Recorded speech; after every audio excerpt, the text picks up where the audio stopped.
Hello children, welcome back to my channel. As discussed in the previous video, today we will be discussing about vector product or cross product of vectors. Now, why this product is known as vector product? Because the product that we will get will also be a vector. In the last class we have seen that in case of dot product, after taking dot product of two vectors A and B, we found a scalar quantity. In this case, instead of a scalar, we will be getting a vector quantity. So how a vector product or cross product is defined? Well, vector product of two vectors, say A and B, is defined as modulus of the vectors, the product of modulus of both the vectors into sine of the angle theta between them, the smaller angle theta between them, and its direction is given by a unit vector n cap, which is always perpendicular to the direction of both the vectors. Let's explain it a little bit further. So the vector product or the cross product, cross because we represent it with a cross sign. So A cross B is simply modulus of vector A, that is A, into modulus of vector B, that is B, into sine of the angle theta between the two vectors, multiplied by a unit vector perpendicular to both the vectors. Now, how can we have a vector which is perpendicular to both the given vectors A and B? This is possible when we take, or the resultant vector or the n cap is in a direction perpendicular to the plane containing both the vectors. Because in this case we have seen that vector A and B are both in the plane of the board. So the cross product of A and B, though we have represented here in the board itself, it will always be directed perpendicular to the plane of the board, either out of the plane of the board or into the plane of the board, going in or out. So if we consider this as the xy plane, the vector product will be in the z direction, whether positive or negative. That we will be able to find with the help of two basic rules. So direction of this unit vector n cap, which gives us the direction of the cross product of A and B, can be found by definition by two rules, either of the two rules. First, the right hand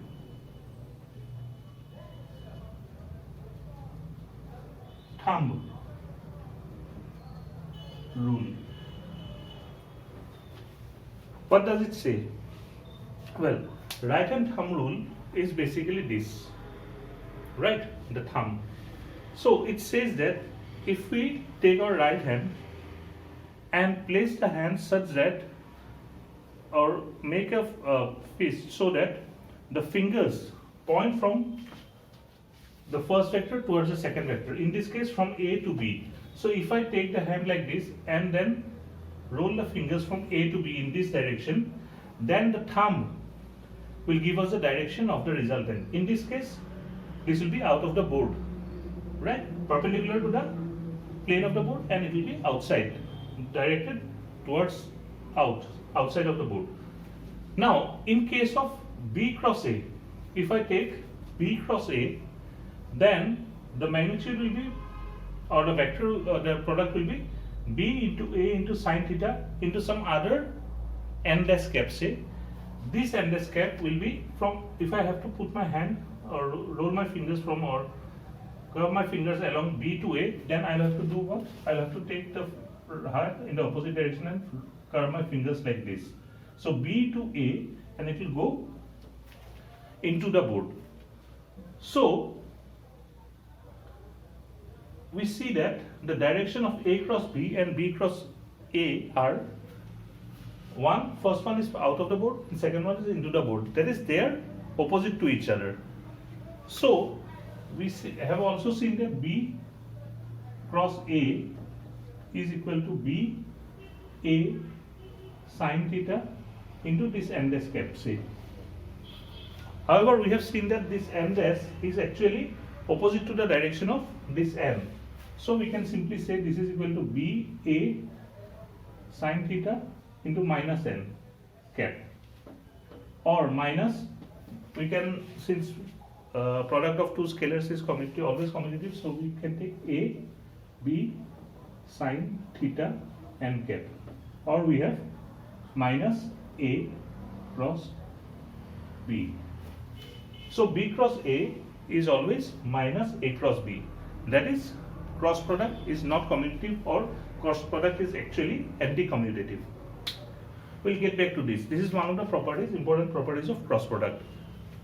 Now the other rule, as I was saying, that you can find the direction of this unit vector perpendicular to the plane by either right hand thumb rule, plane containing the both vectors, by either right hand thumb rule, or second one is right hand screw rule. Now what is a right hand screw or a right handed screw? A right handed screw is such a screw that if you take that screw, say this is the point of the screw and this is the body of the screw, and if you rotate it towards right hand side, that is along the clockwise direction, then it will get into or get inside the plane. And if you rotate it in the opposite direction towards left hand side, then it will come out of the board. So in this case, say A to B, what we have to do? We have to rotate the screw in the counterclockwise direction or the anti-clockwise direction, like this. So it will come out of the board. So this will be the direction of the cross product, or direction of n cap, or the cross product of A and B. Similarly, the direction of cross product of B and A, B cross A, will be from B to A. So we will go towards the right hand side, and so it will go into the board. So it will be opposite to this. So based on your convenience, you can use either right hand thumb rule or the right handed screw rule, and both will give you the same result as far as the direction of the vector is concerned. Now, if I take the magnitude of this A cross B, A cross B and modulus of this must be equal to modulus of AB sin theta into n cap. But A, B and sin theta are already moduli or already magnitudes. So we can say that this is equal to A, B sin theta n cap modulus. But n cap is a unit vector. So modulus of n cap will simply be 1. So we can just write that A cross B, modulus of cross product of two vectors A and B, is given by A, B into sin theta. Clear?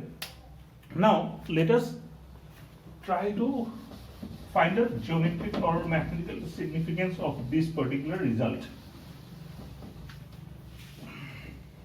Let's draw these diagrams once again in a separate way, different way. Let's say this is vector A. O P is given by vector A. OP gives vector A. And let's say this vector OQ is vector B. And this is the angle between them, theta. Fine. If we complete the parallelogram,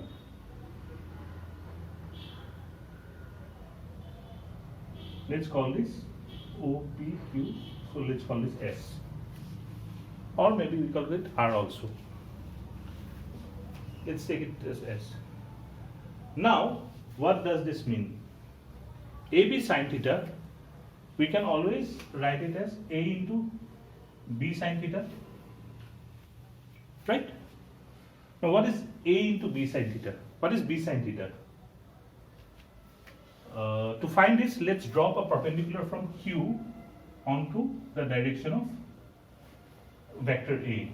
Let's call this point N. This is a perpendicular. Right? In this case, we can clearly see that this length and this length are, this one is given by B cos theta and this is B sin theta. Right? So from this parallelogram, if you look at it, A, that is magnitude of vector A, which is nothing but the length OP. So this is equal to OP. And what is B sin theta? B sin theta is nothing but QN into QN. Right?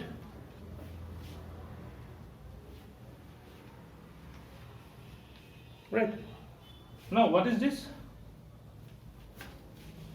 This is nothing but the side of the parallelogram multiplied by its height. We know that a side of a parallelogram and multiplied by its height will give us what? In case of any rectangle or in case of parallelogram, what will get? We will get the area of the parallelogram.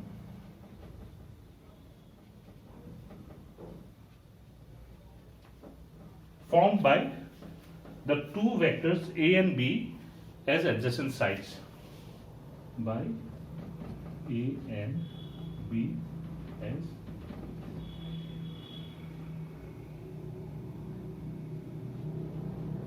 adjacent sides. Clear? So, geometrically, the magnitude of cross product of two vectors A and B is nothing but is equal to the area of the parallelogram formed by the two vectors A and B as adjacent sides of the parallelogram. Also, if you look at it this way, if I draw, I'll connect these 2 points. Then if we consider the triangle OP, delta OPQ. In this triangle, what we have found is that OP is the base and QN is the height. So, area of a triangle is given by area of delta OPQ will simply be half into its base, that is OP, into its height, that is QN. We have found that modulus of A cross B is OP into QN, which means that from this we can write this is equal to 2 into half into OP into QN. 2 into half is 1, so this will simply remain OP into QN. So what we are left with? We are left with 2 into area of the triangle formed by AB, A and B as its two sides, adjacent sides. Of course, two sides means adjacent sides for a triangle, by A and B vector as sides.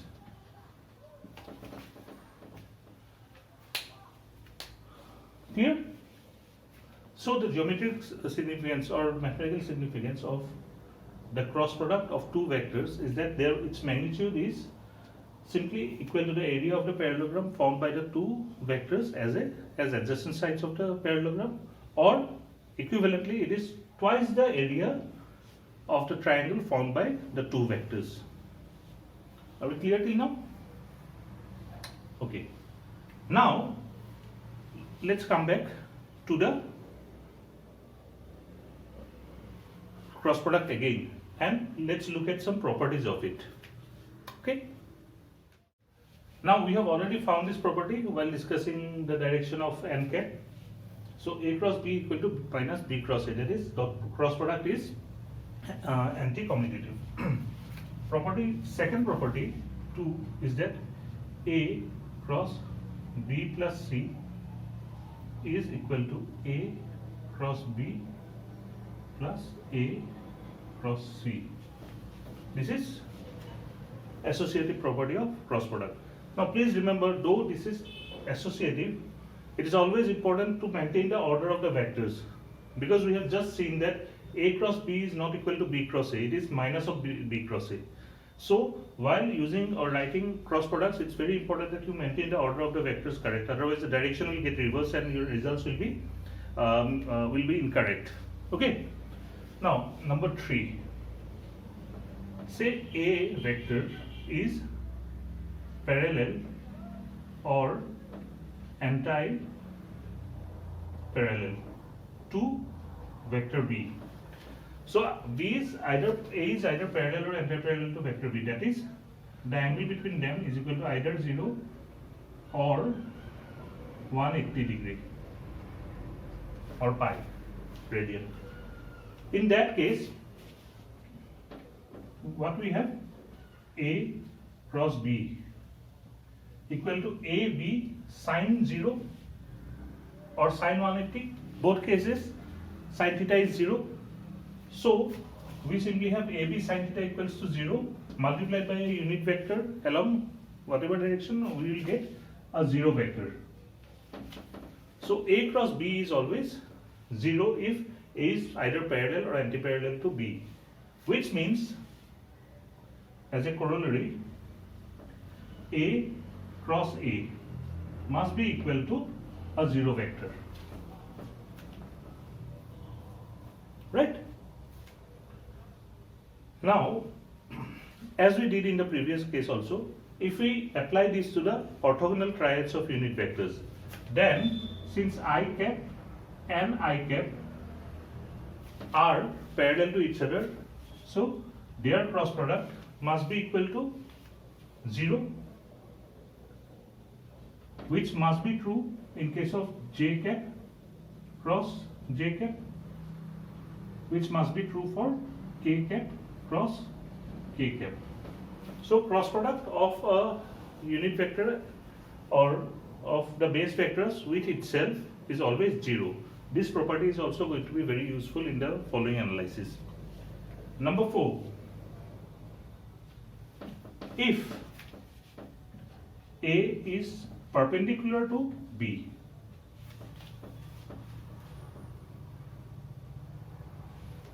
then what we have? This will give us A cross B is equal to A modulus of A into modulus of B into sin theta. Sin theta is sin 90 here. Theta is equal to 90 degree or pi by 2. Sin 90 is 1, so A into B into 1 into n cap.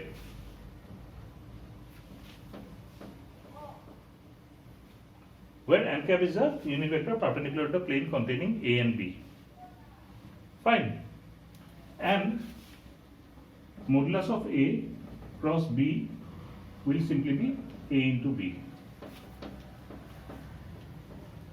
Now let's apply this to the orthogonal triad of unit vectors again. So if I take I cross J, I is along x-axis, J is along y-axis. If I move from I to J, positive x to positive J, then it comes out, so it will be along positive Z axis. So I cross Z will be simply modulus of I cap, that is 1 from this, modulus of J cap, that is also 1 into n cap. In this case, n cap is along Z axis. The unit vector along Z axis is known as k cap. So instead of n cap, we will be writing k cap, which will mean that J cross I is equal to minus of k cap. Similarly, J cross k cap is equal to I cap, k cap cross j cap is equal to minus I cap, and k cap cross I cap is equal to j cap and I cap cross k cap is equal to minus j cap. So do you see a pattern here? The pattern is that, let's say this is I, this is j, this is k, I, j, k cap. If I move from here anti-clockwise from I to j, then we get k cap here, j to k we get I cap, and k to I we get j cap. However, for the same three vectors, unit vectors I, j and k. If I move clockwise j to I get minus k cap. I to k we get minus of j cap, and k to j we get minus I cap. So it is a very easy way to remember. Moving from, if you draw this ijk in this way, and if you move counterclockwise from first vector to the second vector, you get positive result, and if you move clockwise, you get negative result. This is a quick way to remember this. Fine.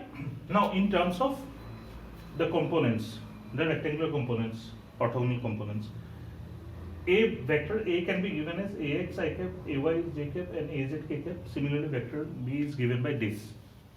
Now, if I take cross product using the associative property, this will be first ax I cap cross the entire term.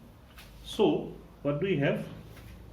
Let's take this product ax I cap cross first this one ax bx I cap cross I cap, we have found it's 0, plus ax by j ax by I cap cross j cap. Fine. Plus ax bj I cap cross k cap. First sum done. Then we multiply with ay. So plus ay bx j cap cross I cap plus ay by j cap cross j cap, that is 0, plus ay bz j cap cross k cap. Now multiply by the third term, plus az bx k cap cross I cap, plus az by k cap cross j cap, plus az bz k cap cross k cap, that is 0. So we discard these terms. Okay, this 0 term, this 0 term, and this 0 term. So we are left with these terms. Now, if we consider I cap cross j cap, I cap cross j cap, we have just found was k cap. I cross k is, since it is in the clockwise direction, it will be minus j cap.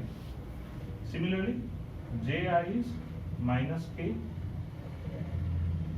jk is I, ki is minus j, ki is plus j, because we are moving in the counterclockwise direction. K into j is minus I. Fine. So what we have seen is that we are left with two terms containing I cap, this and this. One is positive, one is negative. So we can write this is equal to ay bz and az by minus, then I can put I cap here. Just simplifying. Ay bz I cap plus az by minus I cap. So I have taken I cap outside and we are left with this. Plus, in terms of j cap, what we have? We have this term and this term. So this is positive term, this is negative term. Similarly, we have az bx minus ax bj into j cap plus k cap ax by, and then where is the other k? This one minus ay bx. So ax by minus ay bx k cap. There is a easier way of writing this in terms of determinant. You have studied determinant in the mathematics, so we will not go into this. We can rewrite this as in the form of determinant I cap, j cap, k cap, ax, ay, az, bx, by, bz. Determinant of this. So A cross B, that is cross product of two vectors in terms of the components, can be written as this. We have seen that A cross B, if I take the modulus of it, I get A B sine theta. So it gives us an easy tool to find the angle between the two vectors, as sine theta is equal to AB. A is modulus of A, A cross B, modulus of the whole thing, divided by A, that is modulus of A vector, into modulus of B vector. Fine. Further, if I consider on the entire vector term A cross B, then this is A B sine theta n cap, or we can say that modulus of A cross B, because modulus of A cross B is this we have just found, into n cap. Therefore, the unit vector perpendicular to the both vectors can be found simply by A cross B divided by modulus of A cross B. These are some tools that we will be using while solving problems with vectors and also solving problems in motion in 2 dimensions, in electrostatics, and in physics in general. We will be using these ideas very frequently. Okay, so with this we come to the end of this video, where we have discussed about the definition of cross product, its physical significance, and then finally about some properties of cross product. In the next video, we will try to solve a couple of problems using dot product that was discussed in the previous video, the link of which is given in the description below, so you can always refer to that.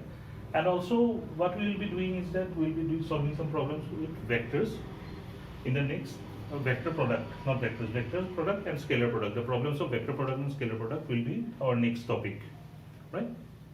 Thank you.